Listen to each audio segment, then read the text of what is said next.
ते आभूसरी खेया।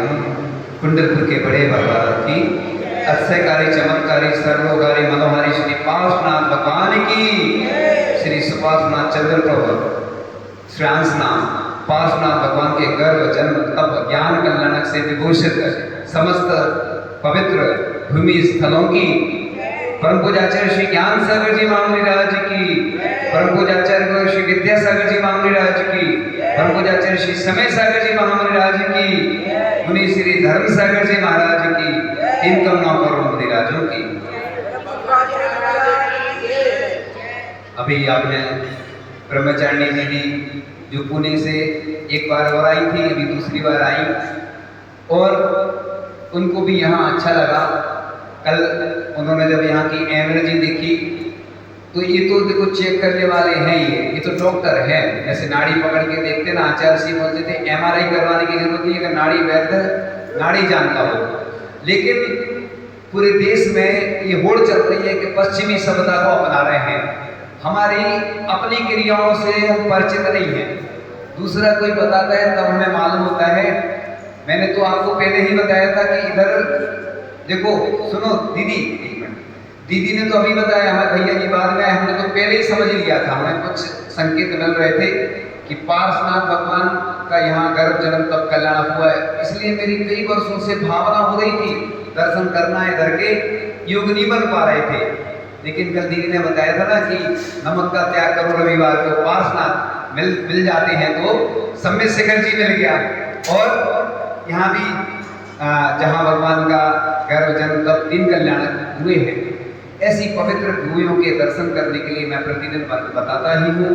तो ये पॉजिटिव एनर्जी कहीं और से नहीं आती है। दीदी ने बहुत अच्छी बात बताई कि ब्रह्मांड में ऊर्जा का भंडार है और ऊर्जाएं तो रहती है, लेकिन हम लोग क्या है मोबाइल में कई और चीज़ों में व्यस्त रहते, तो खान पान बिगड़ता जा रहा है और अशुद्धियाँ होती जा रही हैं घरों में, मन में। इस कारण से वो अशुद्धि रहेगी या विशुद्धि रहेगी, दो में से एक कुछ रहेगा। और दीदी बता रही थी कि सबसे ज़्यादा माला फेरने से एनर्जी बढ़ती है। अभी दीदी बता रही थी कि माला फेरने से और शांत रहने से, अपन भावनाएं करते हैं, कोई अरहम योग करता है, कोई और भी योग करते हैं, उसमें क्या बताया जाता है कि मैं शांत हूँ। तो ऐसा पढ़ा है हमने कि जैसे अपन कुछ बुरा सोचते हैं तो नेगेटिव एनर्जी आती है, और अच्छा सोचेंगे। अब हमारे पास लोग आते हैं, महाराज जी इधर ये है उधर है, मैं कि फालतू बातें नहीं करूँ, मैं कहता हूँ पॉजिटिव सोचो बस। क्यों? सकारात्मक सोचने से हमारी बुद्धि वैसी हो जाती। कोई बीमार है उसको लोग टोक टोक कर और बीमार बना देते हैं। सबसे पहले आप किसी को देखने जाओ, उससे बोलो तुम ठीक हो जाओगे, और वास्तव में वो ठीक हो जाएगा। मैं अपना खुद का उदाहरण दे रहा हूँ, बहुत अच्छा उदाहरण है कि मैं बीनावाड़ा में जब अस्वस्थ हो गया और मैं शयन कर रहा था, शाम का समय था, लेटा हुआ था। इधर देखिए आप लोग थोड़ा सा भगवान को तो देखते रहे, पूजन करते रहे, लेकिन बीच बीच में तो आचार्य ऋषि आए। सुनो, इधर कोई ध्यान नहीं दे रहा, दीदी ध्यान नहीं दे रहा कोई, थोड़ी सी बात है। तो इधर आचार्य ऋषि खड़े थे दरवाजे पर, हम लेटे हुए थे, अस्वस्थ थे। मुझे जाने एहसास हो गया कि आचार्य ऋषि दरवाजे पर खड़े हैं। मैंने देखा नहीं, लेकिन मुझे एहसास हो गया कि आचार्य ऋषि दरवाजे पर खड़े। मैं उठ के देखता तो आचार्य ऋषि खड़े थे। यानी इतने बड़े आचार्य महाराज जिन्होंने इतनी कठिन साधना की, वो साक्षात हमारे दरवाजे पे आए देखने के लिए और खड़े हैं। नहीं बैठे रहो। अब इतने बड़े आचार्य महाराज आए तो वैसी हमारी तो हवा गोद हो जाती। उनसे तो अच्छे डरते थे। मैंने देखा उनके पास बहुत शक्तियाँ थी, और जितने शिष्य थे बहुत अनुशासन में चलते थे। मैंने सब शिष्यों को देखा है कि बिल्कुल गर्दन नहीं उठाते थे, उनसे बात नहीं कर पाते थे।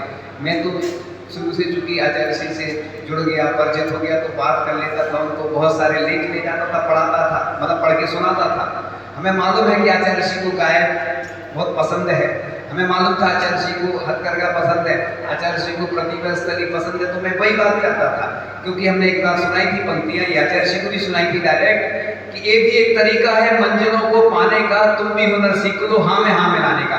तो मैंने कहा आचार्य ऋषि वैसे तो किसी को लिफ्ट, सुनो, आचार्य ऋषि लिफ्ट नहीं देते थे किसी को, लेकिन मैं जानता था कि आचार्य श्री को जो पसंद है वही बात करो, तो बस आचार्य श्री अच्छे से सुन भी लेते थे और अपन को भी मौका अच्छा मिल जाता था बात करने का। तो आचार्य भगवान एक बार एक व्यक्ति आए और मुंबई से आए हुए थे और आचार्य ऋषि के पास बार बार जा रहे थे तो दर्शन ही नहीं मिल रहे थे, उधर कहाँ लिफ्ट मिलती थी। तो मैंने उनको कहा तुम ऐसा करना कि आचार्य ऋषि के पास जाना और हिंदी भाषा की बात करना बस। और जैसे ही उनने गए वो और आचार्य ऋषि से उनने हिंदी भाषा की बात की और आचार्य ऋषि ने कम से कम लगभग आधा घंटा उनको दिया। वो इतने प्रसन्न हो गए कि महाराज जी आपने बहुत अच्छा तरीका बता दिया। तो मैंने कहा मेरे पास कुछ नहीं है, लेकिन मैनेजमेंट कैसे करना किस चीज को, ये तरीका अपने पास गुरु का दिया हुआ है। और जब भी कोई आता था, किसी ने कहा हमारे यहाँ 3-4 दिन हो गए आचार्य, कोई महाराज जी के यहाँ नहीं हो रहे और आचार्य जी के नहीं हो रहे, मैंने कहा ढमोकार मंत्र की माला फेरो। जैसे ही उन्होंने ढमोकार मंत्र की माला फेरी और 2-3 दिन में आहार हो जाते थे आचार्य जी के। खुश हो गए लोग कि अरे ये तो अच्छा है। तो मैं थोड़ी बताने वाला हूँ, ये तो प्रभु की माया है और अपनी काया है। तो ये मैंने बहुत पढ़ा है कि वक्तांबर हीलिंग होती है, ढमोकार मंत्र हीलिंग होती है। हीलिंग कल भी बताया था कि भावनिक उपचार होता है। तो दीदी तो एक माध्यम है, चूंकि ये ब्रह्मचारिणी हैं, इन्होंने वो विद्या सीख ली, इनको हासिल हो गई, तो ये सबका इलाज करती हैं। और मैं तो ये कहता हूँ, एक जगह लिखा है कि राजा, गुरु, ज्योतिषी इनके पास खाली हाथ नहीं जाना चाहिए। इसलिए कई लोगों को विकल्प होता कि ये कुछ लेती हैं, समझ जाओ वो सारा पूरा डिटेल नहीं बता रहे हैं, कुछ लेती हैं वो। अब लेती हैं क्यों लेती हैं, तो अगर फ्री में करेगी तो कोई महत्व नहीं होता। मैंने बहुत सारे लोग देखे हैं जो अन्य चीज़ें करते हैं। तो वो दीदी जब हम अस्वस्थ हुए थे बीना में, तब भी उन्होंने हीलिंग की थी। और देखो वो महाविद्यालय गई तो हमारे परम पूज्य आचार्य ऋषि को पहले से चिंता थी महाविद्यालय की, उधर के लिए कुछ करना है। मैं भी दर्शन करने गया था। दीदी ने कहा दीदी तो जा ही नहीं थी, बिल्कुल तैयारी हो गई थी। हाँ दीदी तैयार थी जाने के लिए, लेकिन मैंने कहा मैं नहीं जाने दूंगा, क्योंकि हमारे आचार्य ऋषि का स्वप्न था आपको पूरा करना होगा। वो भी आचार्य ऋषि से उन्होंने व्रत लिया और उन्होंने कहा महाराज जी आपने किया तो आपका आशीर्वाद है तो मैं जरूर करूँगी वो। तो 2 दिन की बात उनकी भावना से पूरी थी। तो मैंने कहा नहीं, अगर आचार्य भगवान ने कुछ स्वप्न देखा है, क्योंकि विद्या रखने से कुछ नहीं होता है। ऐसा है ना, जैसे रखोगे तुम, गाड़ जाते थे लोग और दूसरे लोगों को मिलता था। पाप किसको लगता है, जिसने परिग्रह को रखा है। विद्याओं का दान करना चाहिए। मैं तो यही कहता हूँ, हमेशा मेरे पास जो भी रहता है मैं सबको देने का प्रयास करता हूँ। लेकिन दीदी ने सुबह सुबह एक बहुत अच्छी बात बताई कि किसी भी चीज को जब देना चाहिए जब लोग बार बार आए। आचार्य श्री बोलते थे कि कोई प्रायश्चित के लिए साधु आता है, 6 बार तक का लिखा है। कितने बार? 6 बार जाए, मतलब मिनिमम बता रहा है इतना, और भी ज्यादा हो सकता है। 6 बार आने के बाद प्रायश्चित। एक बार एक महाराज जी के प्रसिद्ध है, वो नाम नहीं लूंगा मैं, फेमस है, सब जानते हैं उनको।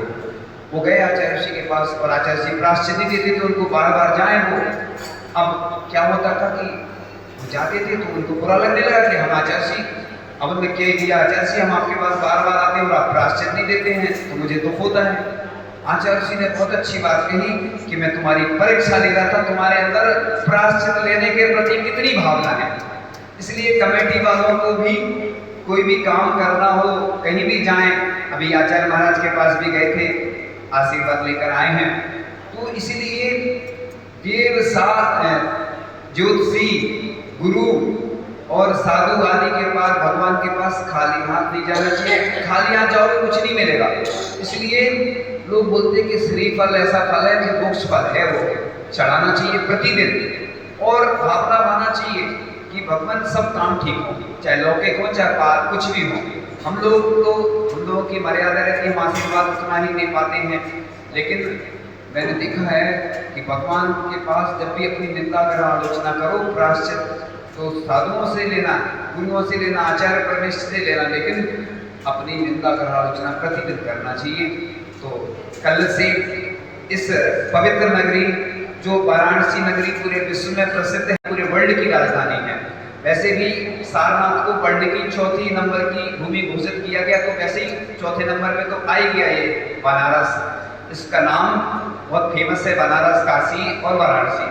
तो यहाँ पर 700 मुनियों नहीं, पूरी दिगंबरत्व की रक्षा के लिए, दिगंबर जैन मुनि की रक्षा के लिए, धर्म की रक्षा के लिए एक अनुष्ठान प्रारंभ हो रहा है। तो आप लोग जो भी सुनते हैं मेरी बात, मैं पूरे वर्ल्ड के लोगों को बोल रहा हूँ, पूरे विश्व के लोगों को, कि आपको कोई समस्या हो आप शांति धारा जरूर कराएं इधर। मैं तो कहता हूँ एक नाम नहीं 1008 नाम भी प्रतिदिन बोलने पड़े तो बोल देना, कोई दिक्कत नहीं। और कोई रोगी है तो मैं अपनी तरफ से निःशुल्क करवा दूंगा, ठीक है ना, रोगी के लिए सिर्फ। और कोई गरीब आदमी है वो जो राशि देना चाहे वो दे, गरीब है तो यह कोटा लागू होगा। और जो करते हैं, जो व्यवस्था चल रही वो चलेगी। आप प्रतिदिन यहाँ शांति धारा के लिए नाम भेजिएगा। बहुत पॉजिटिव एनर्जी है, विशेषज्ञों ने जो एनर्जी देखी वो बता रहे हैं, मुझे तो पहले से ही महसूस हो रही थी। देखो कुछ चीजें क्या है समझ में आ जाती है अपन को, जैसे ही पर पहुंचो ना समझ में आ जाता है। तो ये दुनिया के सबसे ज्यादा प्रसिद्ध भगवान जो हैं, जिन्होंने उत्सर्ग सहन किया, ऐसे पार्श्वनाथ भगवान, ये भूमि वही है जहां उन्होंने तप किया। ना जाने क्यों लोग कहते हैं कि महाराज जी आप लोगों को उपवास नहीं करना चाहिए, ये नहीं करना चाहिए। मैं कहता हूँ अरे इधर उपवास नहीं करेंगे तो क्या करेंगे? अरे भैया भगवान पार्श्वनाथ ने जब इतना तप किया, मैं तो उनका भक्त हूँ और वो तो इंटरनेशनल भगवान है ही। और अब तो इधर कुछ और भी होने वाला है, आप देखेंगे 3 दिन जब यहाँ पर 26, 27, 28 को रक्षाबंधन में नाम होगा। और पास में ही सारनाथ में जहाँ से गर्भ जन्म तप ज्ञान कल्याण की यात्रा हुई, ऐसे श्यामनाथ भगवान जहाँ देश विदेश सब जगह से लोग आते हैं दर्शन करने के लिए, सब आते हैं। तो उधर भी इसी कमेटी के अंतर्गत वो क्षेत्र आता है। और ये क्षेत्र भी जो पार्श्वनाथ भगवान का गर्भ जन्म तप कल्याण से विभूषित क्षेत्र है। लोग कहते हैं महाराज जी वही बात आप प्रतिदिन बोलते हैं। अरे मैं आपके लिए थोड़ी बोल रहा हूँ, मैं तो सबके लिए बोलता हूँ, मुझे अच्छा लगता है तो मैं बोलता हूँ। मुझे कोई किसी के कहने से नहीं बोलता हूँ, मुझे अंदर से लगता है कि मैं पार्श्वनाथ भगवान के जितने गुणगान कर पाऊँ, अपने गुरु के गुणगान कर पाऊँ, जिनवाणी के गुणगान कर पाऊँ, मेरी अंतिम श्वास देव शास्त्रों पंच परमेष्टि के लिए समर्पित है।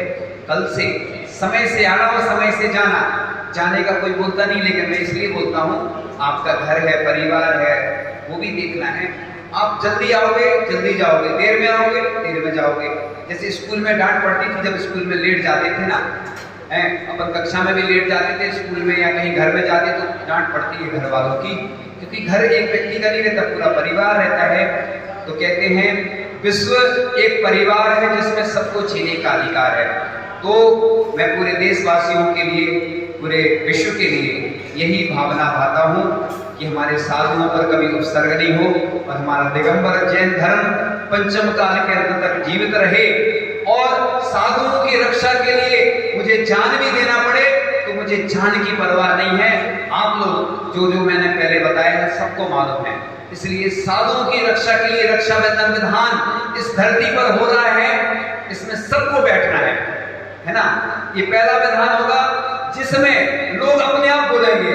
हमारे संजय जी बोलेंगे, हमारे मंत्री जी ने तो बोल ही दिया, संजय जी यहाँ के अध्यक्ष हैं, वो अपने आप बोलेंगे, देखना आप। वो अभी मौन हो गए थे और बहुत सरल हैं और उनका बहुत अच्छा हमें आचरण लगता है। वो आते हैं, चर्चाएं करते हैं और मंत्री जी बोल नहीं रहे थे तो अपने आप उन्होंने बोल दिया। तो हमने कहा अकेले मंत्री जी और अध्यक्ष जी से मतलब नहीं, पूरी कमेटी के लोगों को बैठना है। देखो पूजन तो करते ही हैं अपन, अभिषेक शांति करते ही, थोड़ा सा और समय दे दोगे। ये अंतरराष्ट्रीय महोत्सव है, श्रवण संस्कृति का महोत्सव है, श्रवण संस्कृति रक्षा का महोत्सव है। सिर्फ एक व्यक्ति के लिए नहीं है, ये 700 मुनियों में जो उपसर्ग हुआ था, ऐसी भावनाएं करने से ये भी हीलिंग है, महा हीलिंग है। दीदी तो प्रतिदिन अभी समय दे देंगी, जो भी निर्धारित कमेटी करेगी तो आपको सूचना दे देना, क्योंकि मैं निर्णय नहीं करता हूँ, दीदी बोलती है तो मैं उनकी ओर से बोल देता हूँ। विधान समय से अपन करेंगे, ये भक्ति का महाअनुष्ठान है।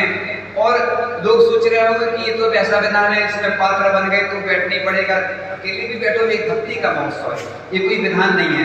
विधान नाम अलग ही कर दो, जो लिखा गया सो लिखा गया, तो विधान, लेकिन ये तो भक्ति करना है हमें किसकी? श्रेयांसनाथ भगवान की, पार्श्वनाथ भगवान की, 24 तीर्थंकर भगवंतों की। देखिए सिर्फ 700 मुनि की नहीं करना है, 3 कम 9 करोड़ मुनिराजों की भक्ति करना है। ये पहला अनुष्ठान होगा, देश का नहीं, विदेश का नहीं, पूरे विश्व का इकलौता अनुष्ठान होगा जहां कुछ नया देखने को मिलेगा। मैं अभी सिर्फ इसलिए बोल रहा हूँ कि हो पाया नहीं हो पाया, लेकिन आप देखना अद्वितीय महोत्सव हो गया, अनोखा होगा, अनूठा होगा। इसलिए आप लोग अपने बस मन को बनाइए। मैं तो ये कहता हूँ कुछ दो चाहिए तो क्या दे सकते हैं? मन, तन, मन, धन।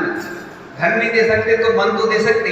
तो आप काय के माध्यम से अच्छे से, ये ऐसा विधान होगा जो होता तो एक दिन में है, लेकिन एक दिन में इतना लंबा हो जाता कि लोगों की उतनी क्षमता नहीं है, इसलिए 2 दिन का होता था पहले। फिर पिछली बार 3 दिन किया था हमने, 7 दिन में भी कर सकते, लेकिन लोगों की उसमें भी थोड़ी अनुकूलता नहीं बनती, इसलिए 3 दिन का रत्नात्रय का महोत्सव है ये। और अच्छी भावना से मैं आज से ही भावना लाता हूँ कि हमारे जिन मुनियों पर उपसर्ग हुए थे, ऐसे उपसर्ग उन मुनियों पर नहीं हो, उनका उपसर्ग दूर हो। पार्श्वनाथ भगवान के चरणों में यही भावना बातें हैं। भगवान जैसे आपने तप किया था और केवल ज्ञान और मोक्ष प्राप्त किया था, ऐसे ही हमारे भी आप जैसी ही विशुद्धि बढ़े और मुझे भी उस ज्ञान कल्याण और मोक्ष कल्याण का लाभ प्राप्त हो। इन्हीं भावनाओं के साथ ओम नमः, सबसे क्षमा, सबको क्षमा, सुखी रहे सभी आत्मा, सभी बने परमात्मा। ऐसी भावना से ये भक्ति का महाअनुष्ठान ऐसा हो कि इतना आनंद आए, इतना आनंद आए कि मैं बाद में बोलूंगा कितना आनंद आएगा। इसलिए ये पूरे बनारस के लोग भी आ जाएंगे ना तो चिंता नहीं करना, सबको बुलाना है। मंत्री जी, अध्यक्ष जी, सुनो, आप लोग तैयार हो जाओ, युद्ध है ही, घर में युद्ध है, लड़ना है अपन को, तो बस आप लोग भी व्यक्तिगत तैयार करो लोगों को। यहाँ पर ऐसा दृश्य दिखना चाहिए, भक्ति का अनुष्ठान ऐसा दिखना चाहिए कि वाकई में आप लोग कहते हैं हम पारसनाथ के वंशज हैं, तो सिर्फ बोलना नहीं है, करना है। इन्हीं भावनाओं के साथ परम पूज्य पार्श्वनाथ भगवान की, परम पूज्य आचार्य श्री ज्ञान सागर जी महाराज की, परम पूज्य आचार्य गुरु श्री विद्यासागर जी महाराज की, परम पूज्य आचार्य श्री समय सागर जी महाराज की, 3 कम 9 करोड़ मुनिराजों की, मुनि श्री धर्म सागर जी महाराज की, हमारे मनोज भैया जबलपुर से आए, हमारे साथी हैं, ये वास्तुविद भी हैं भैया जी, और बहुत सारे अनुष्ठान पहले करवा चुके हैं, अभी भी करवाते हैं, और ये हमारे साथी हैं। हम लोग ब्रह्मचारी अवस्था में ये हमारे सीनियर रहे, मैं जूनियर रहा, ये सीनियर रहे, और वो भैया जी अच्छे से विधान करवाएंगे। हमारी दीदी अभी रुकेगी, सब लोग अच्छे से, उनको परेशान नहीं करना, अच्छे से लाभ लेना दीदी का। और इन्हीं भावना के साथ जिनवाणी स्तुति करते हैं, सभी लोग खड़े हो जाएं। जिनवाणी के ज्ञान थे सूझे लोकालो, सोपड़ी मस्तक नमो सदा दे तो हम तो। परम पूज्य समय सागर जी महाराज की जय। यहाँ पर विराजमान भाव सागर जी को, धर्म सागर जी महाराज की जय। नमो सूर्यदेव, नमो सूर्य, नमो सूर्य। यहाँ पर सभी व्रती ब्रह्मचारी सभी को वंदना और अन्य सभी श्रावकों को जय जिने। आप लोग आपके पूजन में व्यस्त है, आपको ओम दीदी बहुत अच्छा बता रही है, बस कुछ मिनट में आप अच्छा सुनिए, इधर देखो, सुनो, गंदू तक मिल जाएगा, देखिए आप इधर मंच पे कोई नहीं आएगा अभी, आप लोग आपकी पूजन भी करें, हम अभिप्राय नहीं लाना चाहते और हमें भी सुने, है ना। हम आपकी पूजन उत्कृष्ट होने के लिए 3 बातें आपके सामने रखने जा रहे हैं, आप उसे गौर से सुने, समझे और अपनाएं। हमारा तो परम सौभाग्य है, हमें पार्श्वनाथ भगवान के गर्भ, जन्म, तप और ज्ञान ऐसी भूमि में, तीनों कल्याणों की भूमि में यहाँ पर दर्शन और भक्ति करने मिल रहा है। जब भी हम लोग मंदिर आते हैं तो आपको घर से निकलते वक्त सभी को